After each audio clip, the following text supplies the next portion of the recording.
All right, so let's review the partition of Africa, our 6.3 assignment.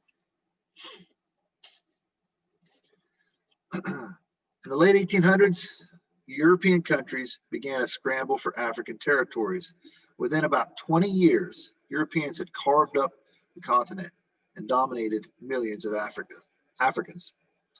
Although the Yao and the people in Ethiopia resisted, they did not prevent European conquest of the continent.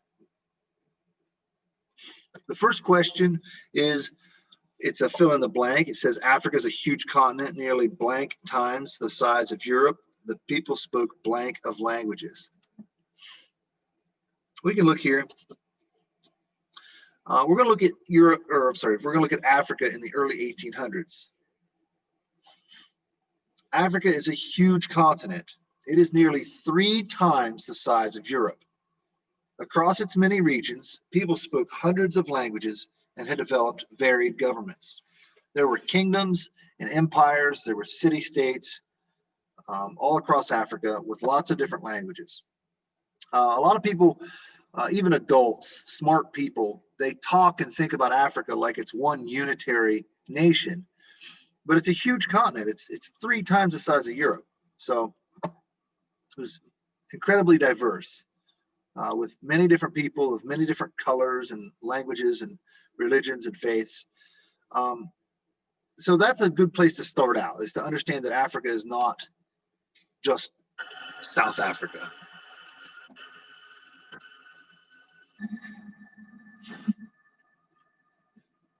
Okay, people spoke hundreds of languages.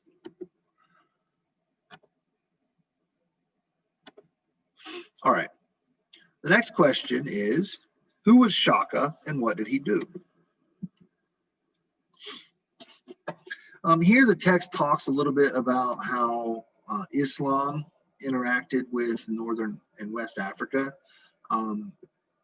It starts to go into the weeds a little bit there, talking about these things.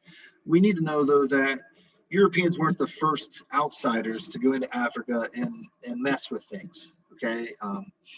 Islam and people from the Arabian Peninsula, they made inroads there as well. But what Europeans did was sort of a different kind of thing.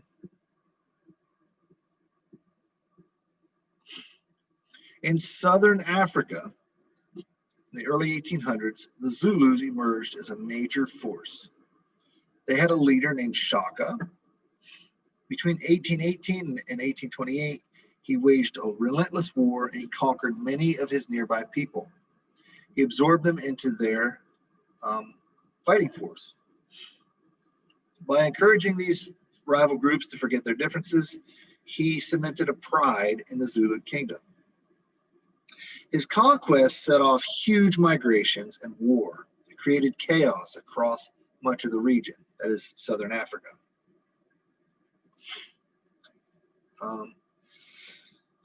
Let's see. By the 1830s, the Zulus faced a new threat, the arrival of well-armed mounted Boers. These are descendants of the Dutch farmers. We're not really going to get into the Boer Wars. But as the migrating Boers came into contact with the Zulus, fighting quickly broke out. For a long time, Zulu regiments held their own, but in the end, Zulu spears could not defeat Boer guns. The Zulus are a remarkable group. They're sort of really well known among people who talk about Africa, but they are noteworthy in that they were tough. They were so tough. With spears and wooden shields, they took on Europeans with rifles and eventually machine guns. And they didn't win, but they fought really well. That's not the right document. Okay, so Shaka led the Zulus. He absorbed many people around him, and they fought hard, but eventually lost. Dutch Boers had superior weapons, and the Zulus were unable to resist. So early on, Europeans had a hard time conquering Africa. From the 1500s through the 1700s, Europeans had traded along the coast of Africa. Just show you guys a map of that really quickly here. Down here in this inset map, I'll zoom in so we can see it. We can see here where Europeans had traded along the coast. And you get some British trade here in the red region. You have Portuguese trade here, right along Mozambique and on the western coast. So they sort of just were around the fringes of Africa, okay?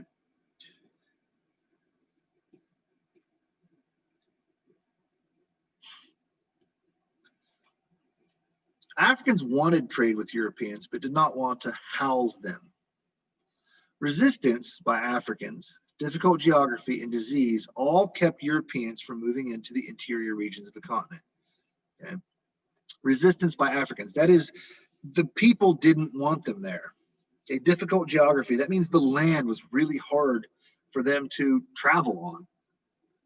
And disease, mostly in the form of malarial mosquitoes, which Europeans were a little more vulnerable to. All those things made it really difficult for Europeans to get into Africa, to really make inroads there. Medical advances and river steamships changed all of that in the 1800s. It let them overcome the difficult geography. They didn't have to go across the desert. They would just sail up the river. They didn't have to go over mountains. They would just sail up the river with their steamship. Okay. Steamship helped them conquer the Africans who tried to resist them. And the quinine medicine that they developed for malaria, it helped them survive getting malaria from the mosquitoes. So all of those things made it so that Europeans were able to advance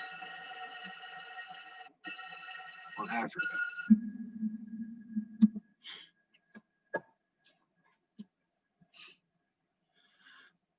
The next question is, what does paternalistic mean? So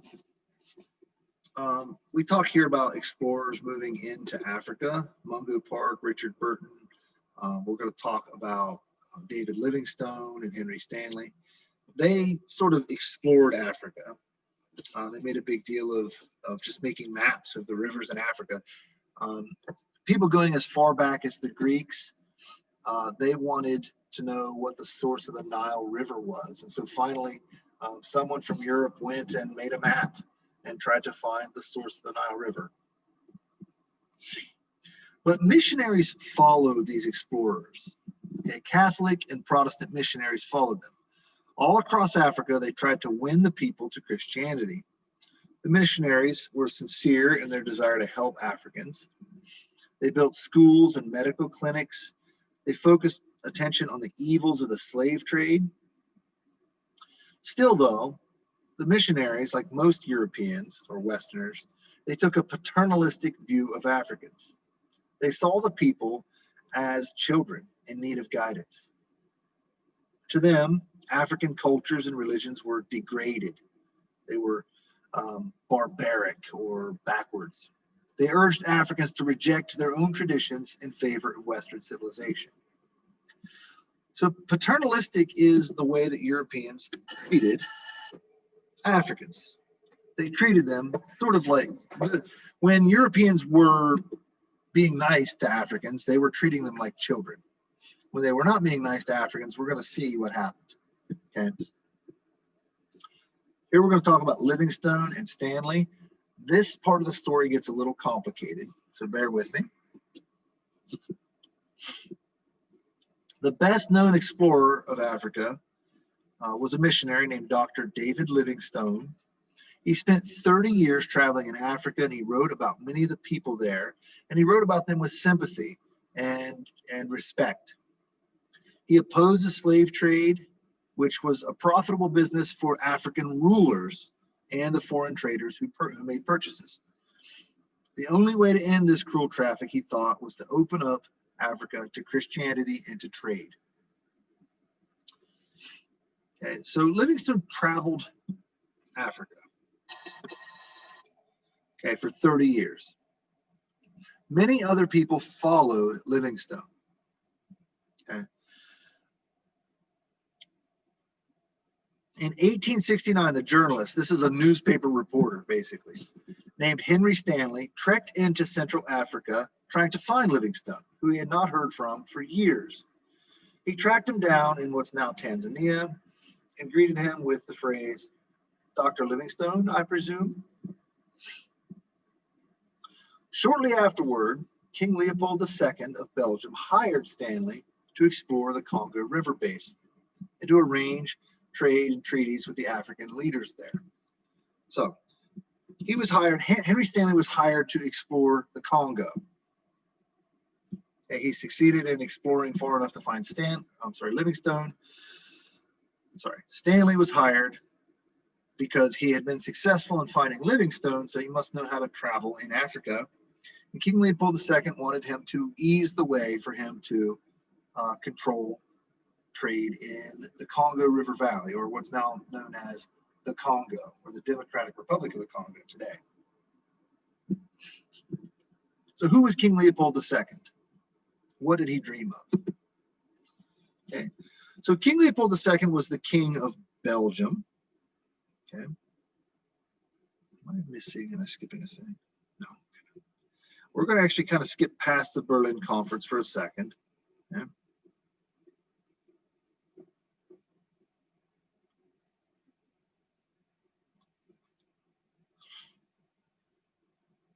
Wait a minute, maybe not. No, it's right here. Okay. So he hired Stanley to explore and arrange treaties and trade there. Publicly, Leopold talked about a civilizing mission. So it was more of this paternalism, right? He talked about wanting to help the Africans there. Okay, and he talked a lot about that. But privately, he really dreamt of conquest and profit.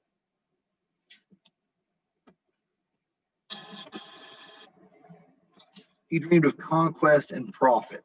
He really wanted to make money off of the Congo. We'll talk more about the horrors in the Congo here after we talk about the Berlin Conference. And actually, tomorrow's assignment talks more and more about the horrors in the Congo. Some of it's pretty graphic and pretty awful, the way that King Leopold made money in the Congo. So the Berlin Conference. Okay. Here we should read, Leopold's activities in the Congo set off a scramble by other nations. Before long, Britain, France, and Germany were all trying to claim parts of Africa.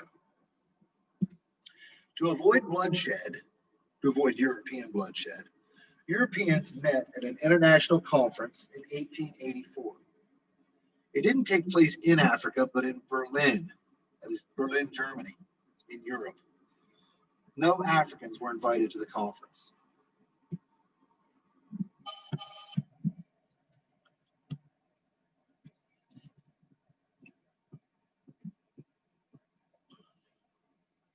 At the Berlin Conference, European powers recognized Leopold's private claims to the Congo Free State, but called for free trade.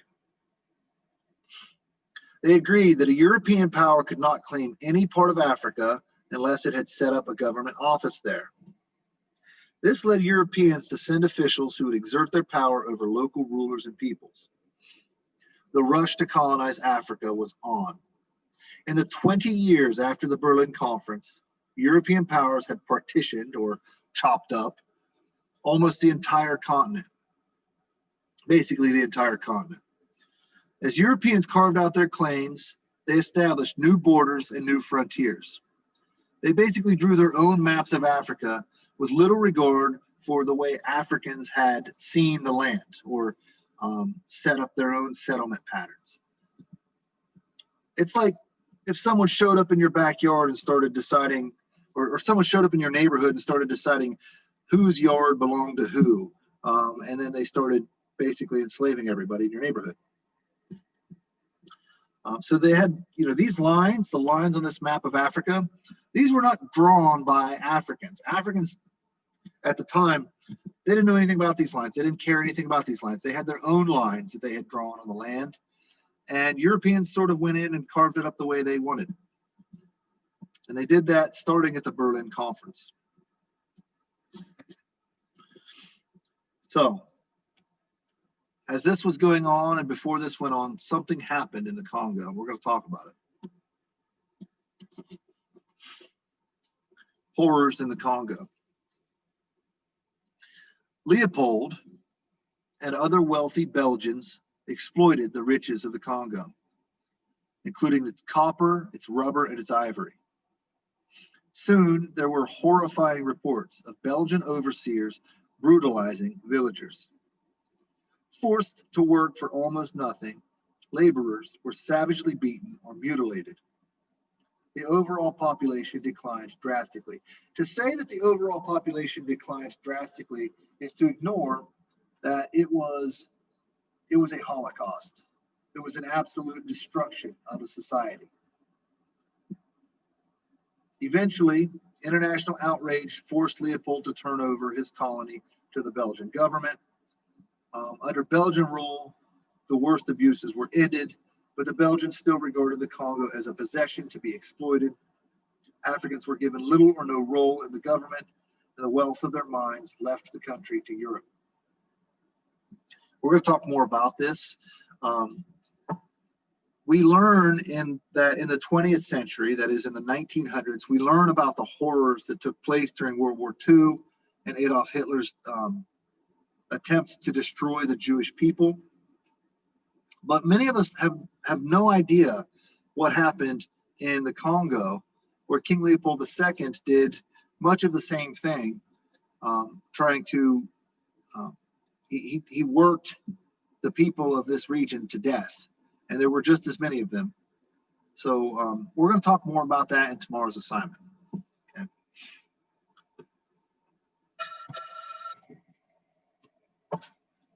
We need to know about the Congo and what King Leopold did there. It's a huge part of this unit. It's a good way for us to understand imperialism at its costs. The next question asks us, what other countries took over parts of Africa? There are a couple ways we can answer this question. Okay, we could say France extends its influence, Britain takes its share, and others join the scramble. But look, we can just look. We've got a map right here.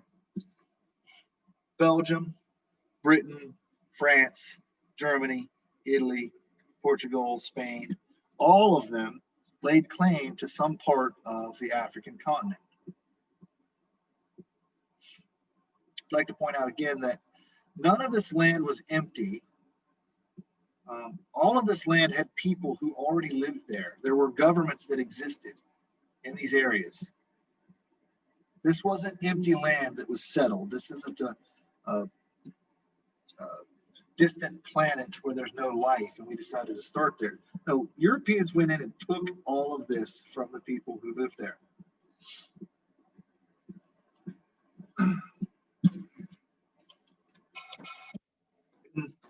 France, Germany, Italy, Spain, Portugal.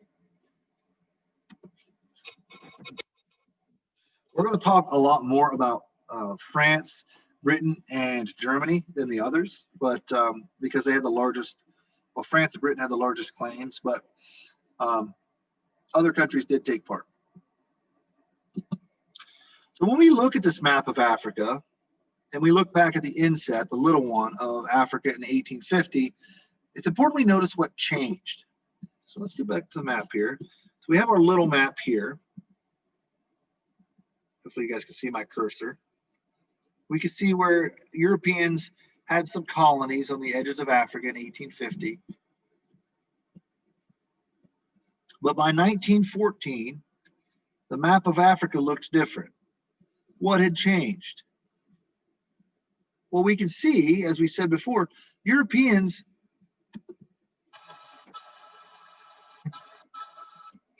went from control of the border region to control of the entire continent. Early on, they controlled some of this area here and some of this area here. And then by 1914, they controlled it all.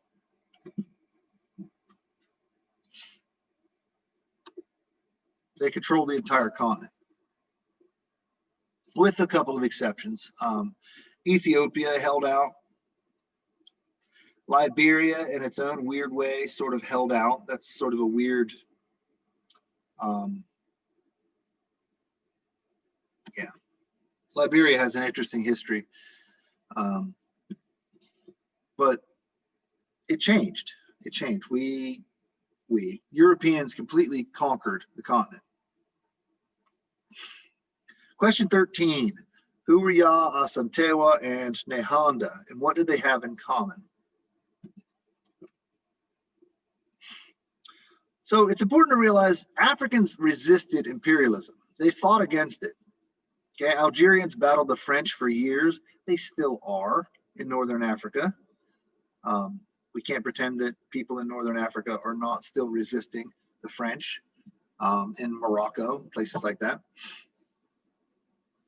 The British battled the Zulus in Southern Africa and the Asante in West Africa.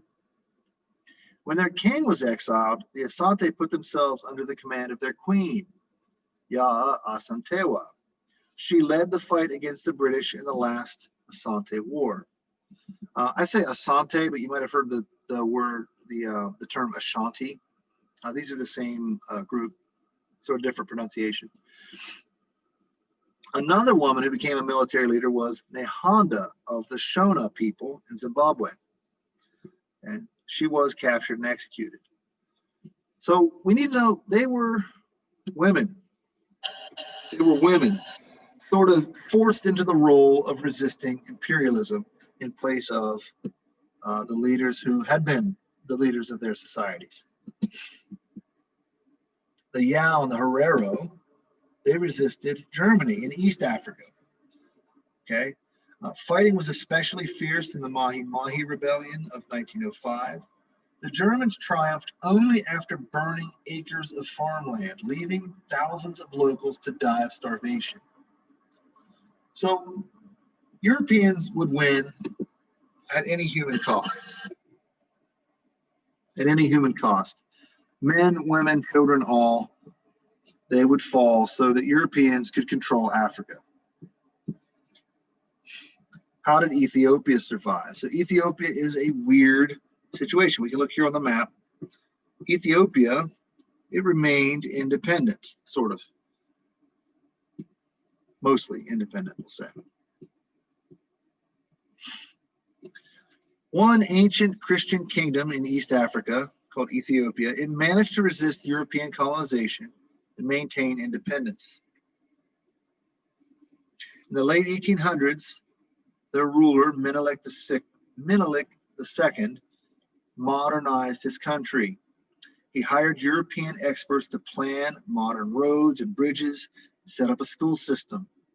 He imported modern weapons and European officers to train his army. So when Italy tried to invade, Menelik was prepared. At the Battle of Adwa, the Ethiopians smashed the Italian invaders.